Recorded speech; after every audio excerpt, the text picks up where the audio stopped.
Hey everybody. That's a lot louder than I thought. So we're here to talk about weaponizing drones. We gave this talk actually at NASA, and on our way in, we actually took a picture of this because they basically told us no. They were like, nope, you can't do anything with drones here. We actually did bring some of our prototypes so everybody can come and look at them. Also, do me a favor, because my company's sponsoring me to be here. There's a box of rubber duckies back there. Have at it. Take 2, take 10, I don't care. If you like rubber duckies, they're back there. There's also stickers. Please, and I really mean this, have as much as y'all want. Where's clicker? All right. So this here is my cue. If any of you know how James Bond works.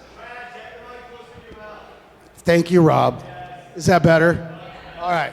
So I'll re-say that. This man here is my senior at the company I work for. He's also my Q. So that makes me James Bond. I basically give him a project and he just runs with it. And this project actually came out when I was at SecretCon giving a talk as a backup. And we were in the hotel room and we were just sitting there drinking a lot. And we were like, Watch Dogs 2. Game sucks. And then we started talking about the drone in it, and we wanted to make it real life. And that's pretty much what we did. But Alex, other than being my senior, he's really good at pretty much everything. So that's why I hope to God none of you ever offer him a job, because I cannot afford to lose him. Some of you might know me. Those of you who don't, I've just been in the industry for quite a long time, mostly Fed, but no longer a Fed, private sector. At my company, I actually am the guy you want to talk to if you're sick of paying $15,000 to $20,000 for pen testing or web app pen testing. We do it a lot better and a lot cheaper.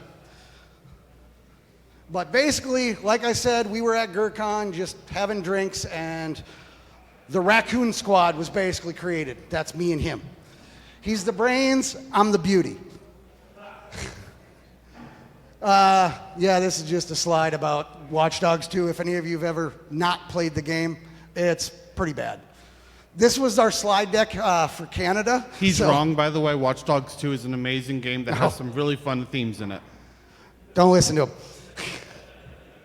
All right, so we're going to be going over 2 separate devices. They're both drones to an extent. One is a payload, and one is the actual drone itself. We have basically weaponized these, and we'll talk about some of the ones that I'm going to say hypothetical, but they're not. But I will bunny ears hypothetical because we don't want to piss off a lot of the F agencies, because the FCC, FAA, and the FBI really, and the ATF are not going to like what we're doing. The real talk that talks about what we can do with the drone is actually going to be at Sky Talks. That's no recording, no audio, no video, no nothing. So that's when we'll show what the drone can actually do versus the hypothetical attacks that we can carry out. And on that note, he's going to get into the crazy tech stuff about the drone itself, and then I'll take over when we start talking about the actual attacks. Oh, you can take that one? Yeah, I can just use this one. All right, so the first part of this is called the Flying Raccoon. The Flying Raccoon has some limitations for sure, but there's a lot of upsides to the actual use case of it. So what do you need to actually get started with what we are calling the Flying Raccoon? You need an ESP32 device, which is just a small, something called a microcontroller, a battery for it, a case, and then a retrieval method. For scale, this is the size of a case that you would need. It's fairly small. ESP32, if y'all don't know what they are, we have a headless one, yeah, right here to show again how small it is, and another battery. At the end of the day, they are super helpful because that is extremely small and extremely light. It is something that almost anyone can afford because you can get all of these components, minus this because you need a 3D printer, but you can purchase online how to different 3D prints, and that will make this fairly cheap to set up this attack vector for roughly under $20, and you actually get more than just one of these. So setting it up is rather simple. You just need to get a correct board. This one in particular uses a LiPo cell actually connection point. The reason for that is so that way you can power it while staying light, because this is a lot lighter than getting like a cell phone charger and plugging it in. As some of y'all may know, those weigh a couple 100 grams, and for a drone of this size, it is very hard to take off, or in a DJI Mini 2, those things are not meant to carry any sort of real payloads.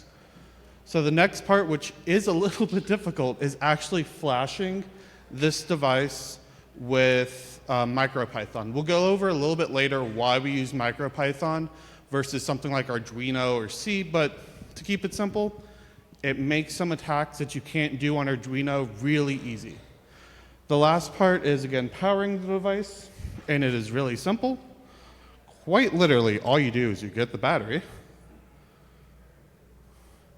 and you plug it in. Now the device is powered, it can actually do the attacks that you have pre-flashed on it. And then the next part, which I like, is that you set up an AWS or some cloud server to act as a C2 for the device to reach out to. So the problems with this, as some of y'all might be able to notice, is this antenna at the top of it is what it's doing for any wireless or Bluetooth attacks. That range is not going to be the best, the power is not going to be the best, but it does get the job done. Then you have this small device with a drone this size. These drones can go minimum 40 miles per hour, and they go up to about 140. So with a little drone like this, picking up a device this size is rather difficult. It turns into a really interesting claw game in real life.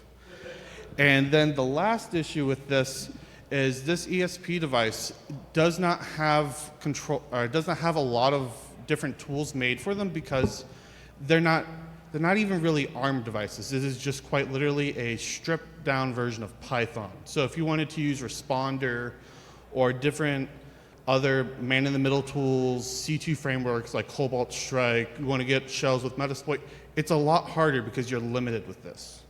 So that brings us to the next portion, the Sneaky Raccoon. The Sneaky Raccoon actually helps address a lot of these limitations.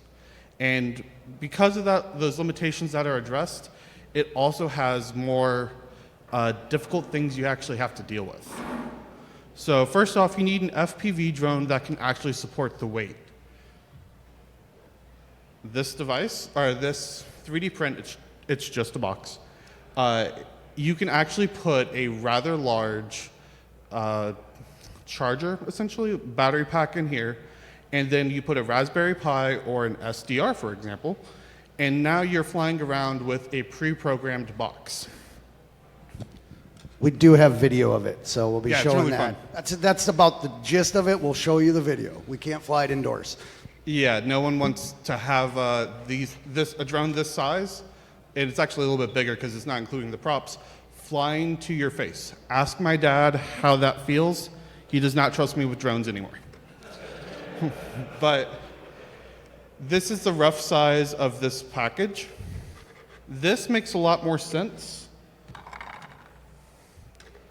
than this. This covers all the propellers, so lift is very hard to be generated from here. But it is really funny to try. The drone just flies up to the max of the cord, and then it just stays there, and it tries its best. The next part that is where Brad really enjoys this is the releasing mechanism and the retrieval. For the Flying Raccoon, obviously, you kind of want to try to get this back. For the larger drone, you don't always need to. Brad will go into more about why you don't always want to retrieve that package back. So here's what we used to have. This is a regular 1-foot ruler, a DJI Mini 2, the actual larger drone that it's based off of, the smaller one, which is roughly the size of this green one, a smaller drone to show that they do get smaller, and then a Flipper Zero for size reference. As you can see, these are not large devices. And that's actually one of the major benefits to this, because if I'm walking into a building you are going to see me. You are going to see him. It's going to be really hard to see this drone if it's flying 20, 30 miles per hour towards a building. Then it stops for about, 10 seconds, so that way you can actually do more precise maneuvering. And then you drop off your payload and then run. That's about 30 to 60 seconds that you're going to see it. You will hear it.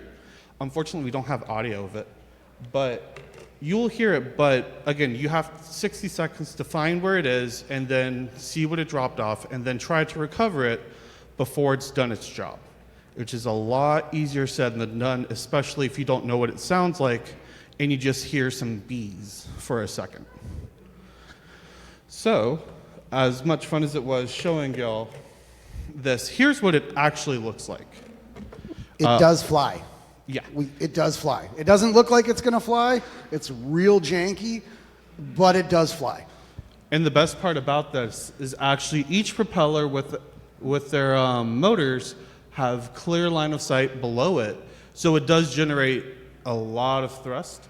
And while that is the heaviest I could possibly make that drone, while keeping it realistic to what I'd want to do, it flies perfectly fine. At the end of the presentation, we have video of it actually flying and doing stuff. So as y'all could see, this box, rather large.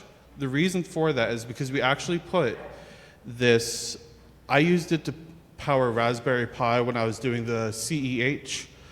There's a Raspberry Pi itself, and then an alpha adapter card for wireless attacks.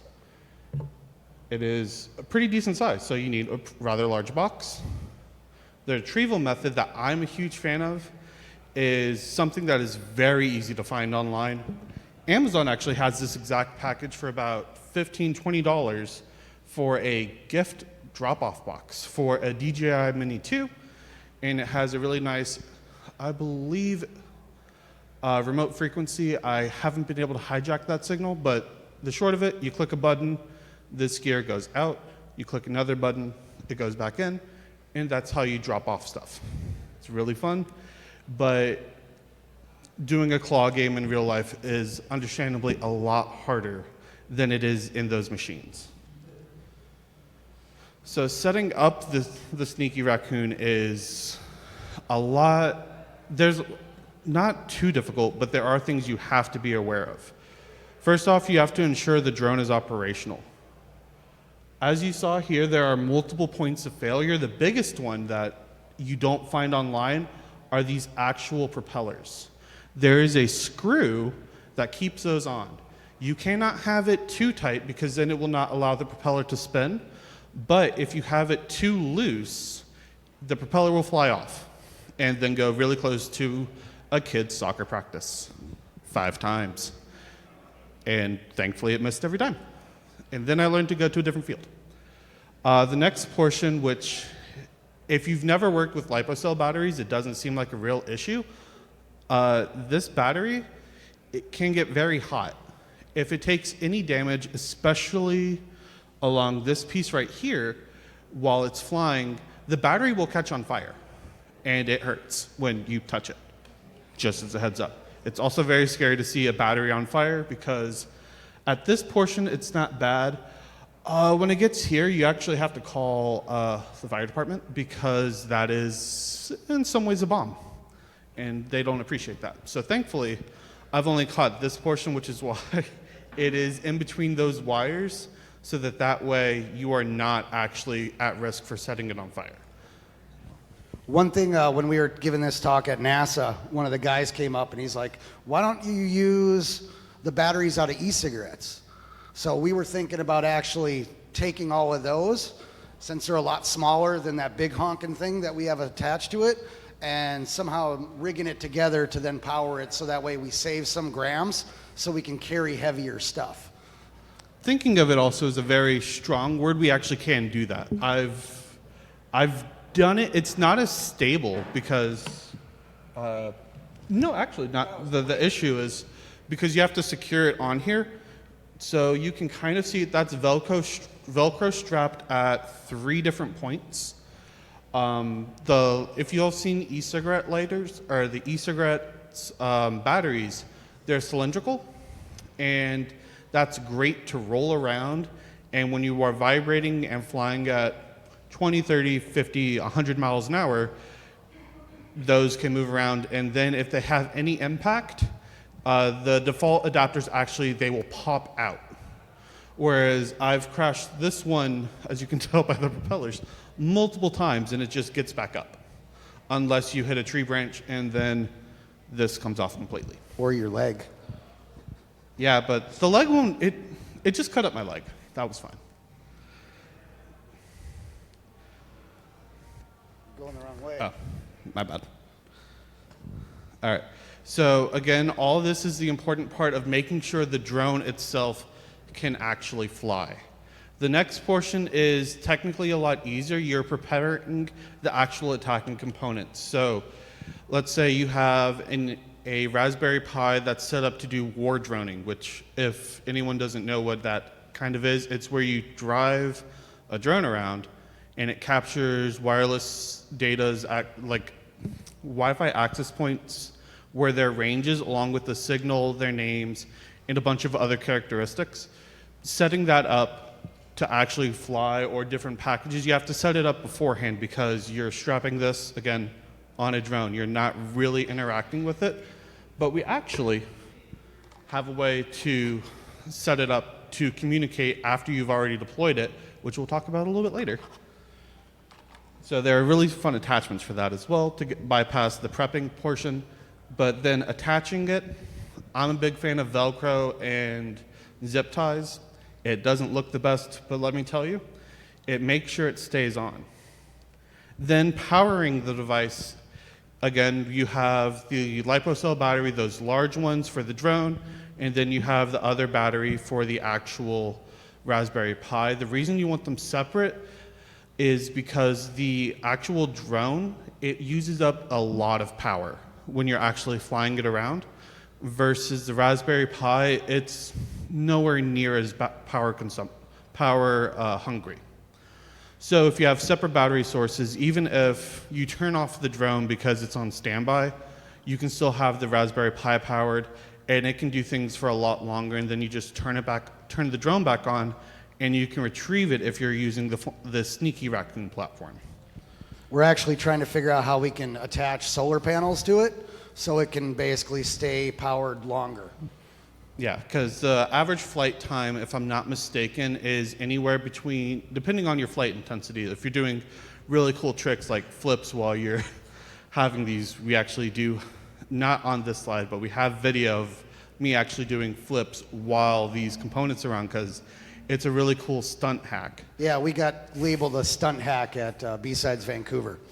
It's not a viable attack, it's just for shits and giggles is what we were told. He's very salty about that. I am. But I still like the idea of doing stunts while having the payloads attached. So if you do stuff like that, the flight time is down to 2 minutes. But if you just fly normally, you don't fly 100 miles an hour, you can get about 3 to 5 minutes, which later on, again, we'll actually explain how to mitigate that and the pros and cons of that.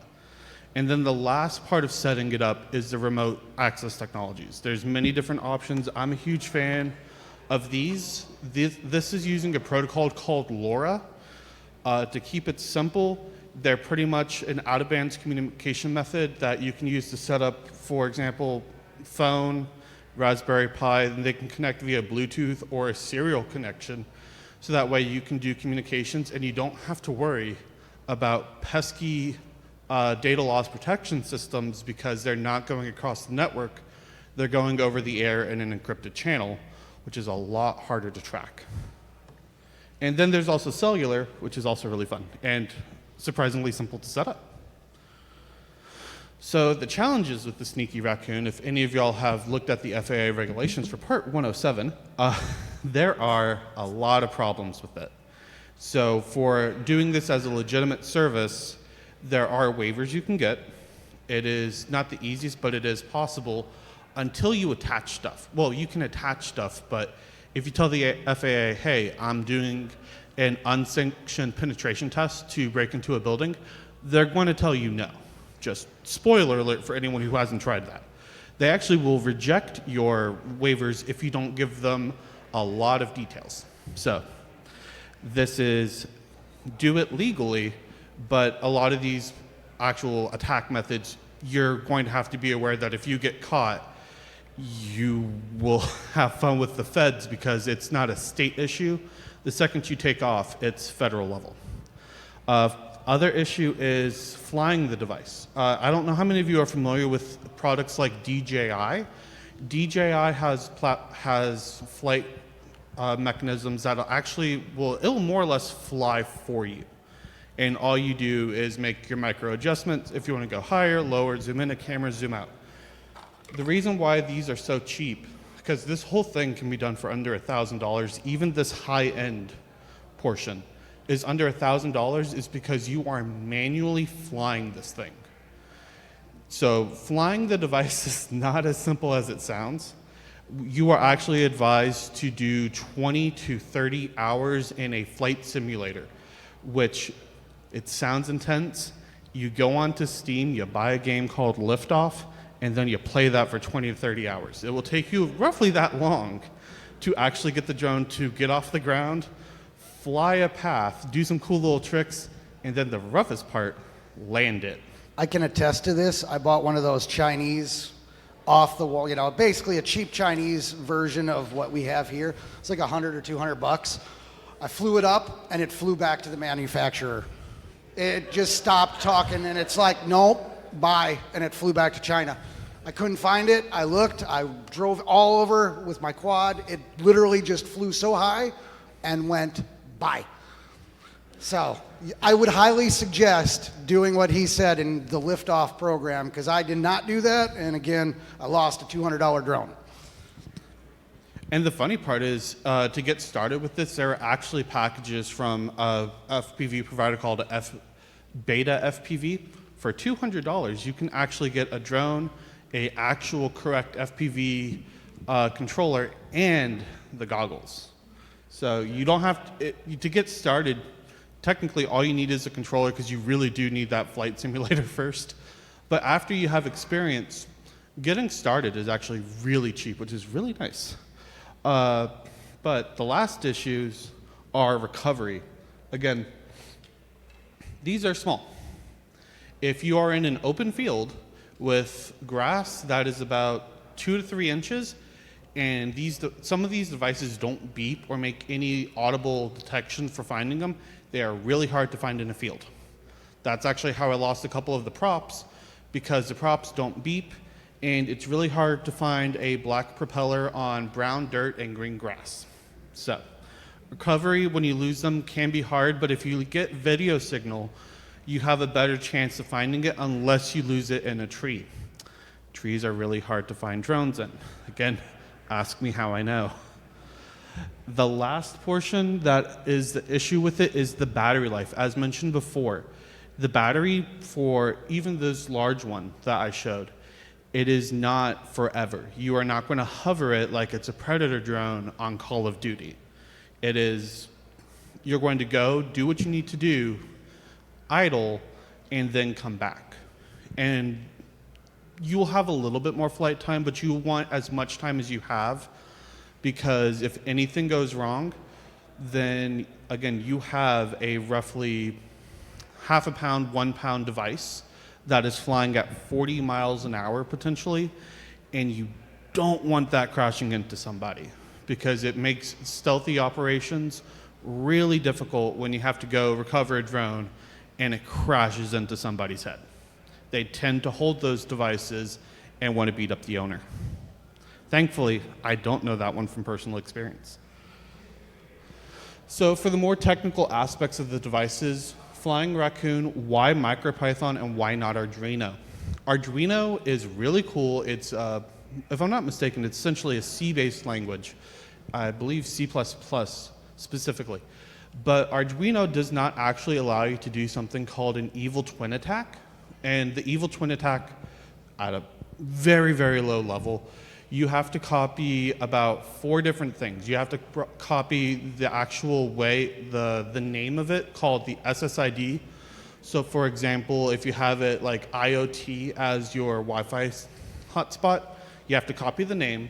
The hard part, you actually have to copy something called the BSSID, which, if I'm not mistaken, is technically the MAC address's the access point's MAC address that it is broadcasting to everyone, which you would think is the easiest thing in the world to copy. It's easy to see, but again, MicroPython will actually allow you to change your access point's BSSID.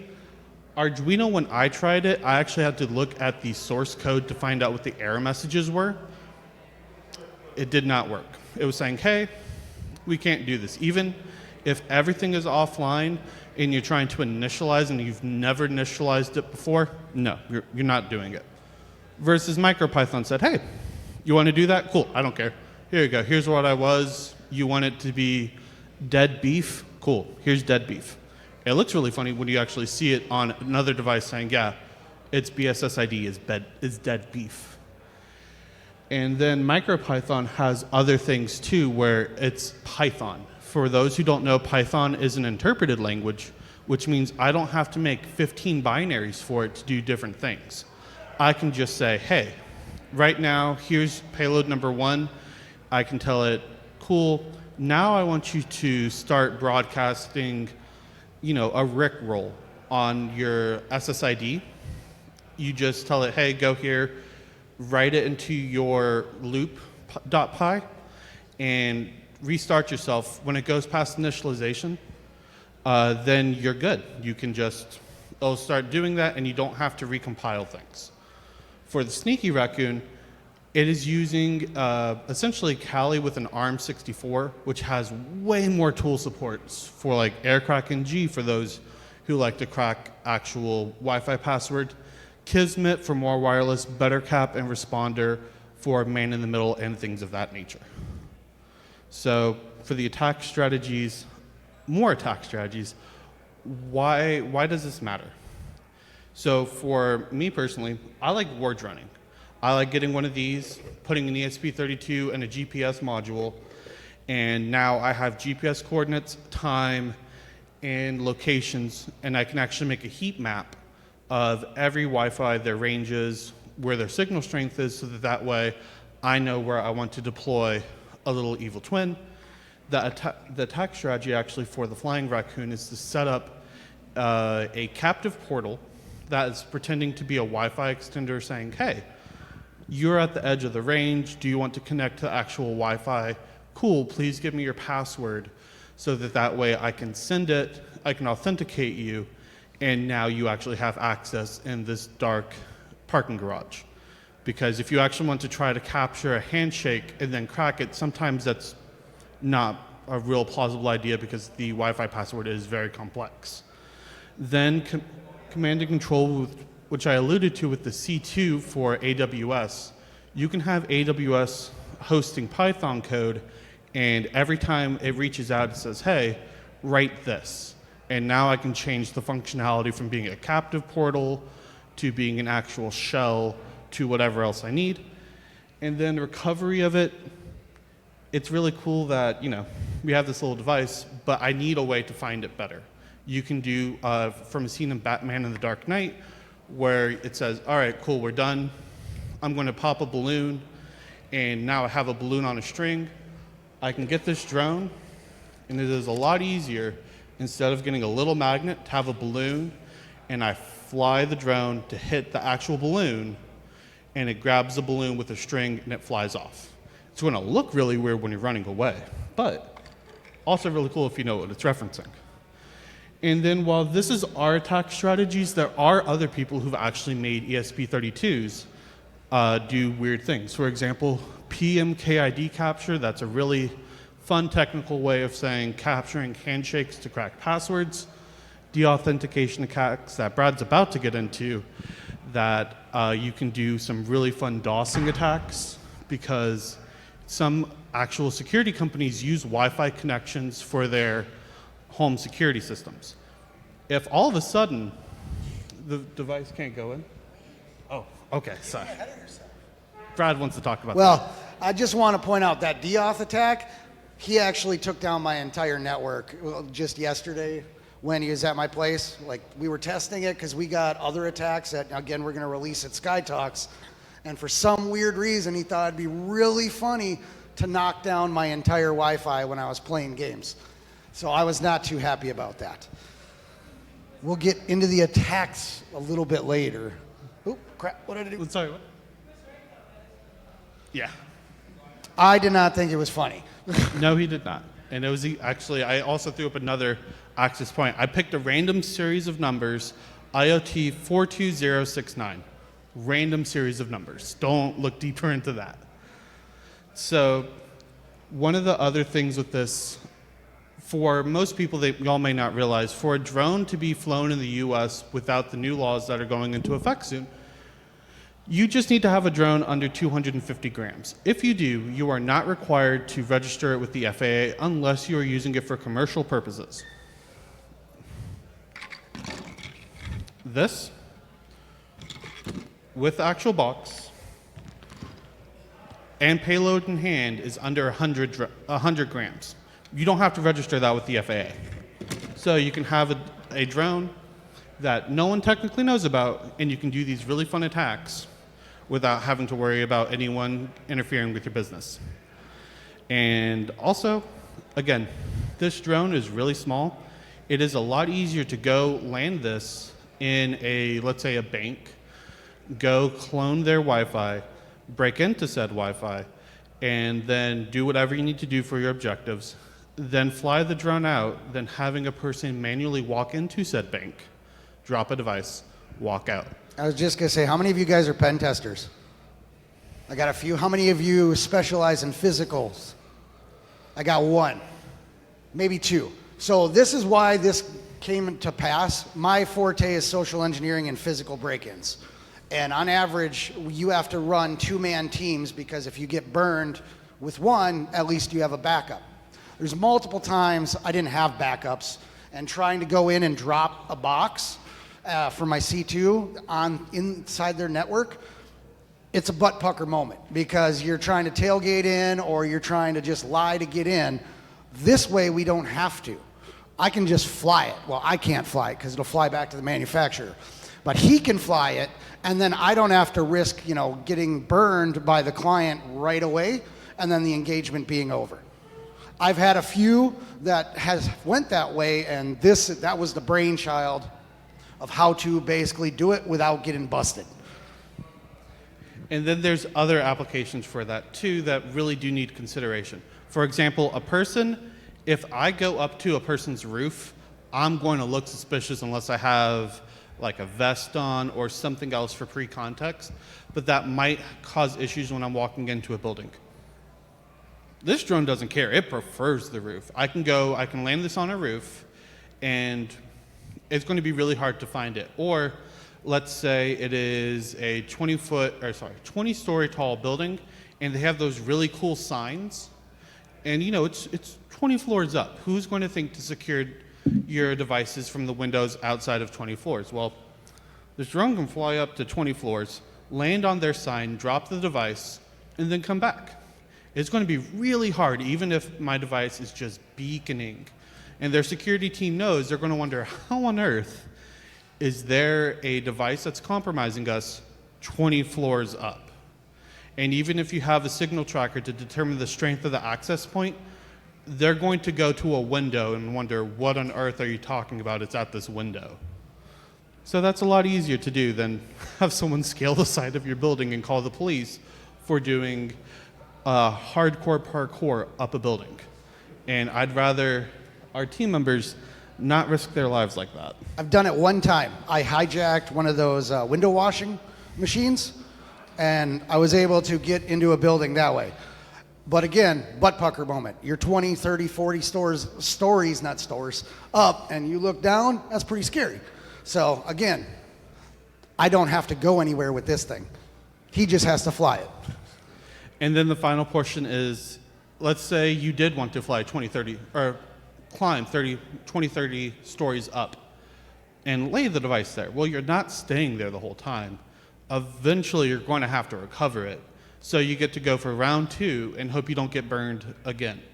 And if you're going up and doing something that loud, essentially, because it's not a stealthy operation, you're having a lot higher risk of getting caught versus I fly this up there, I land it, I turn off the drone, this is still running, and then I turn the drone back on and it flies away. It's a lot easier to do, especially because instead of having it idle with its battery turned on and you're still running into the 3 to 5 minute time frame, now it's, oh, it took me 1 minute and 30 seconds to fly up there. Cool. I'm going to turn this off and save that time.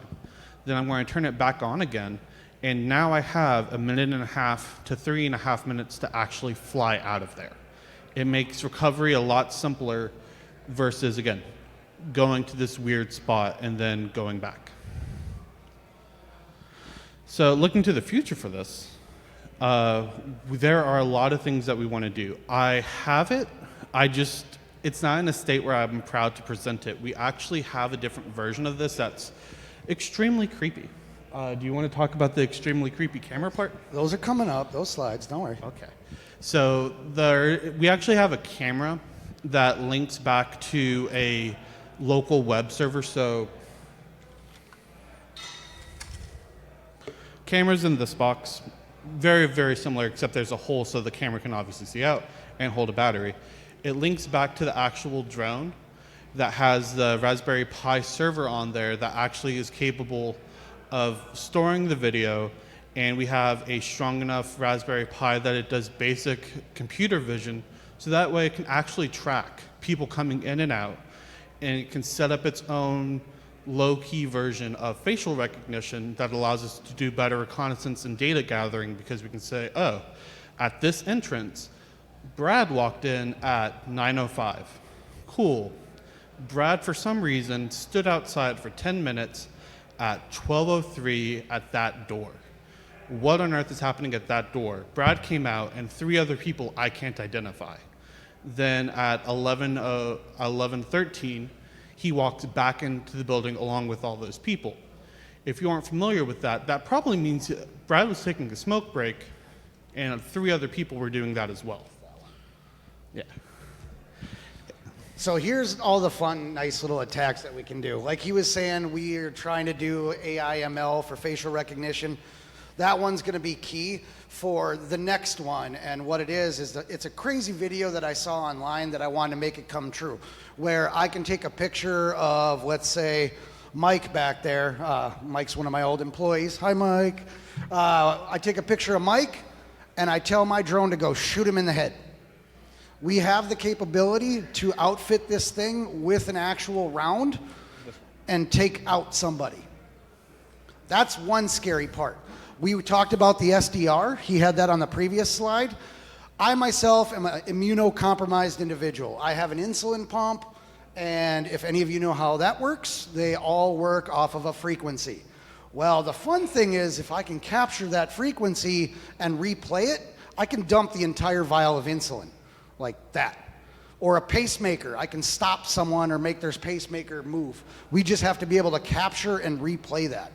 That's some scary assassination style crap. Then there's all the other attacks when we talk Wi-Fi. Think of how many of you have Alexa, Google, Nest, the Ring doorbell. Everything communicates over your Wi-Fi. We can just fly this over your house and de-auth your house, which I just talked about, and go rob you. We can rob your entire house. Everybody talks about how the flipper's so cool. The flipper's just a dumb little device that you can make really good. These ESP32s are so capable of doing way more. On top of that, with the SDR for the types of attacks that are out there.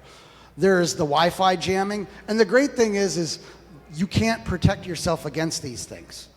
It's illegal because the FAA calls it an actual airplane.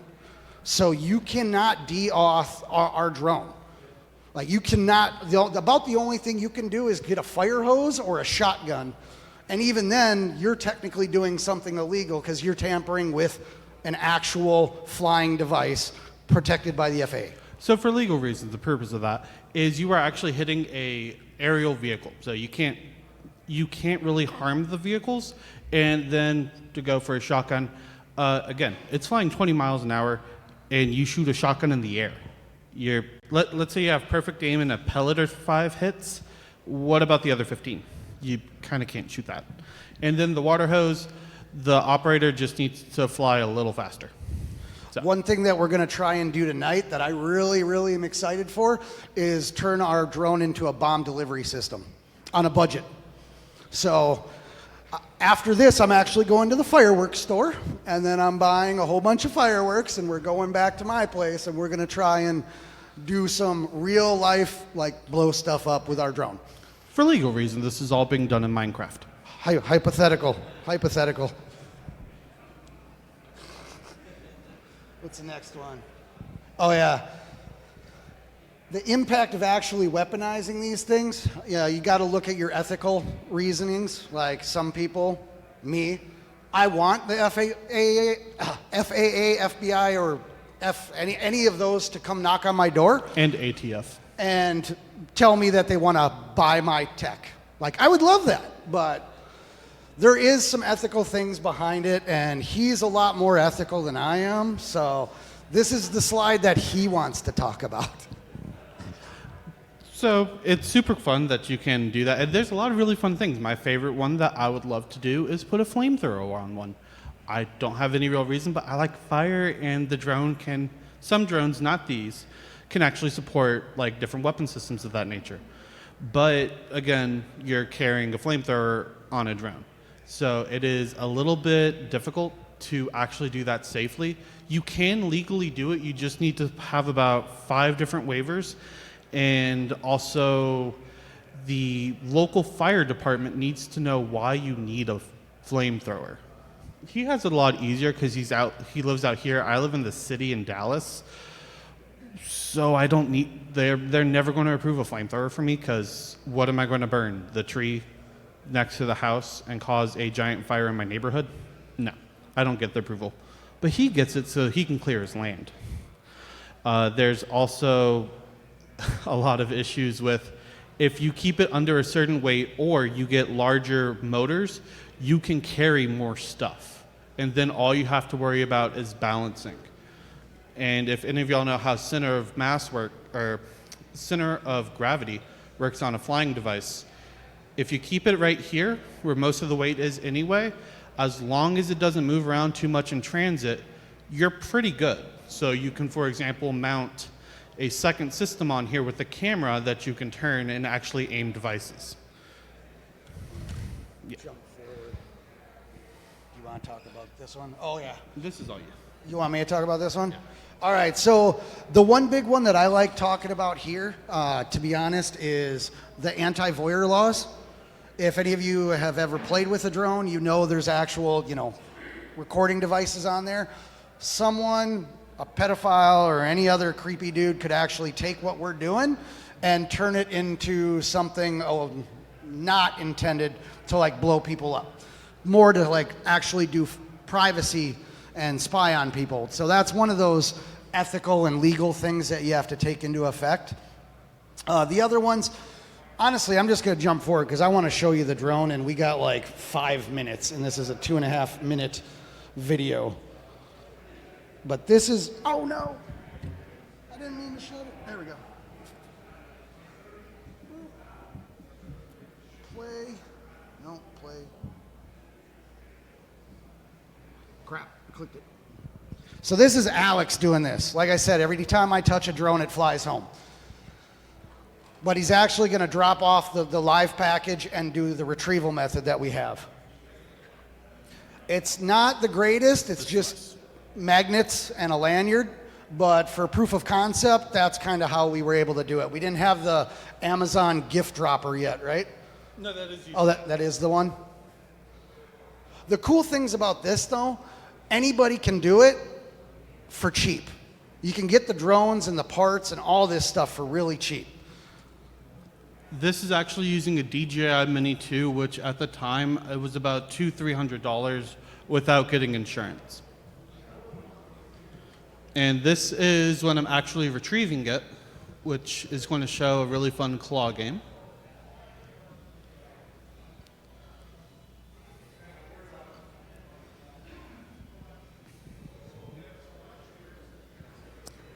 I wish we had audio. I'd have some kind of techno behind here. Oons, oons, oons. So as you can see, the line is rather loose. As anyone who's played the claw game knows, that means you can't really have anything. Feel around for it. And now it went hard. So now you know, hey, I actually have the device. So now it's recovering it, showing that you can, in fact, on a DJI Mini 2, recover this device with the actual ESP inside and the battery.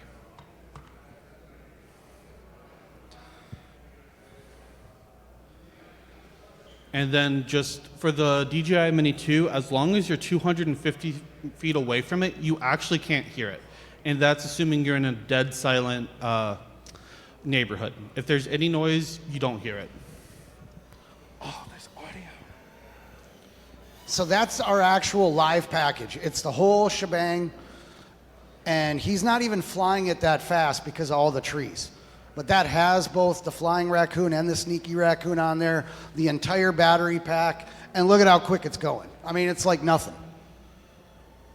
You can hear the little bees.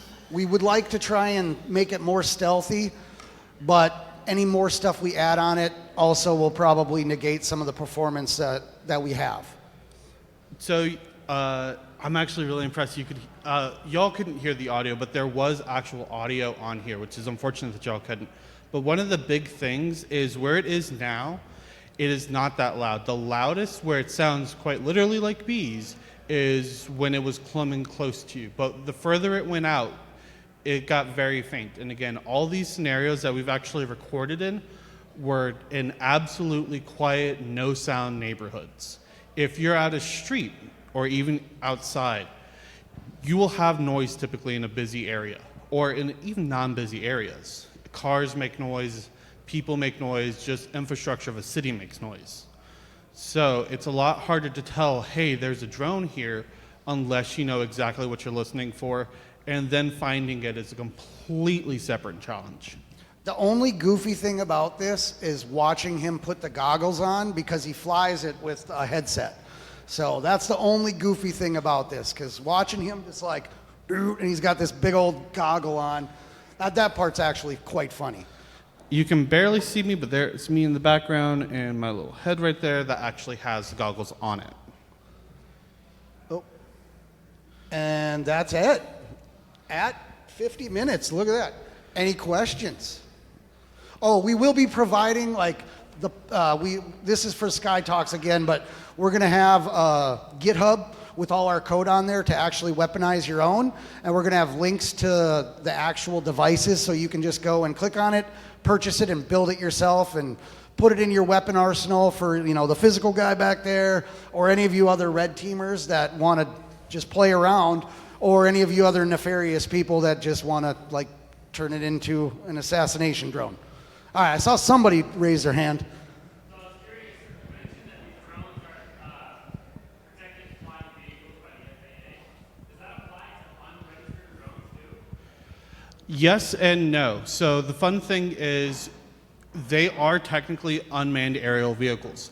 However, you then have to you would have to file a claim, and when you file that claim, they're going to be like, all right, what vehicle was this? And that's where it's like, oh, okay, well, it was an unmarked vehicle. And it's like, oh, okay, cool. Well, I'm glad that it was under 250 grams. They're going to start asking questions. Why were you being shot at?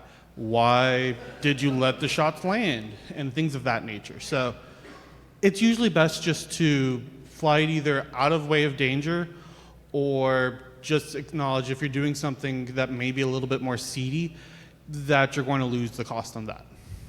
But again, it's not registered, you have no markings on it. So as long as you don't turn on your remote while you're next to the drone or within signal strength, which some signals go up to 14 kilometers, you're good. Just keep in mind, don't do seedy stuff, because while it is federal, the second you're suspected of voyeurism, it stops being federal and it goes local, and the local police will then be able to seize your stuff. Local police will always try to, and they're the local police, so they'll probably get away with it, but from a legal point, it's federal until voyeurism. What's crop size 5-inch.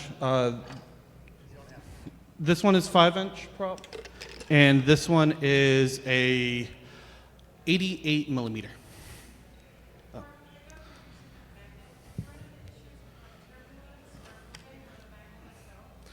So the magnet, believe it or not, the magnet is never the issue with turbulence because, yes, the magnets that I use are very strong. The issue is when the wind actually pushes the drone, it makes the claw game a million times harder because, again, the magnets, first off, they have to get the polarization right, which is a completely different argument.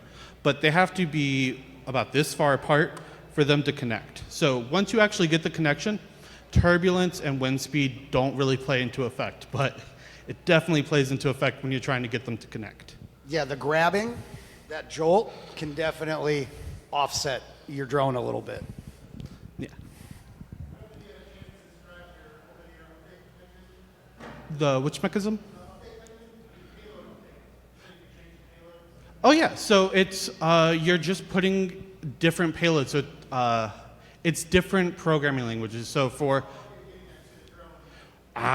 so there are two methods, and I really like these methods. First one is let's use the Raspberry Pi because it's the easiest example because you can also use these fun things.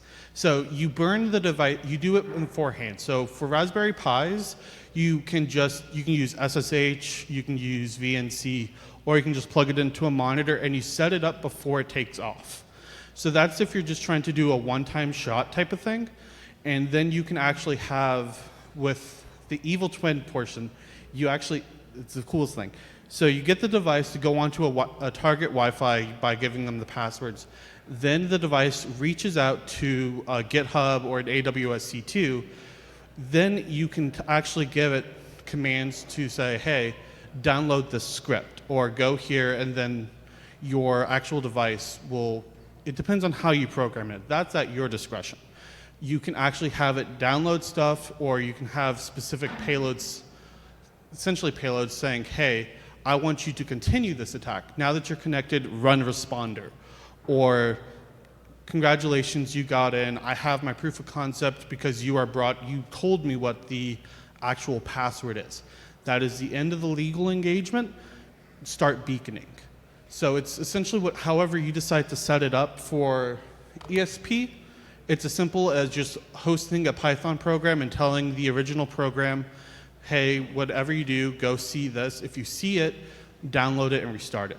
If you're on a Raspberry Pi, it's a lot more at your discretion because it's an ARM64 device, so you can have it do whatever you want it to do, but you have to set up the initial catching mechanism for the software to do stuff based off of that.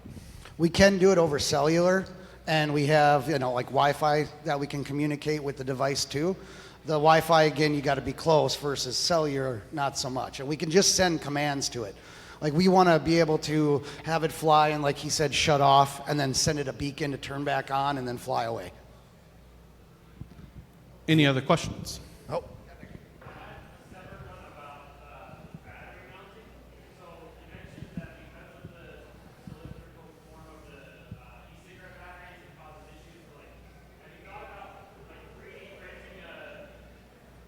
Oh, yeah. Yeah, so what Brad actually kind of wanted to do, there's essentially, certain, it was more prevalent 20 years ago, where like for AA batteries and AAA batteries, there was a block that actually had, you put it side by side, metal connectors. That is technically the solution for that. It's easy to do, but I also like getting the really big batteries so I don't have to go out and spend like $50 on e-cig little batteries versus I can get dedicated ones. Just go to the bar, dig in their trash. There's e-cigs everywhere. Recharging them. He doesn't acknowledge that recharging them. Recharging the LiPo batteries is I plug it into a device, leave it there for an hour, and then it starts screaming at me when it's done, versus I actually have to care about polarity and things of that nature when I'm using e-cig batteries. Anybody else? We might be, oh.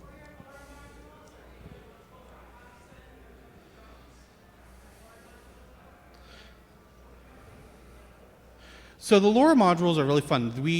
The basic premise of this, we actually wouldn't be necessarily using multiple ones for LoRa just because these can be long range.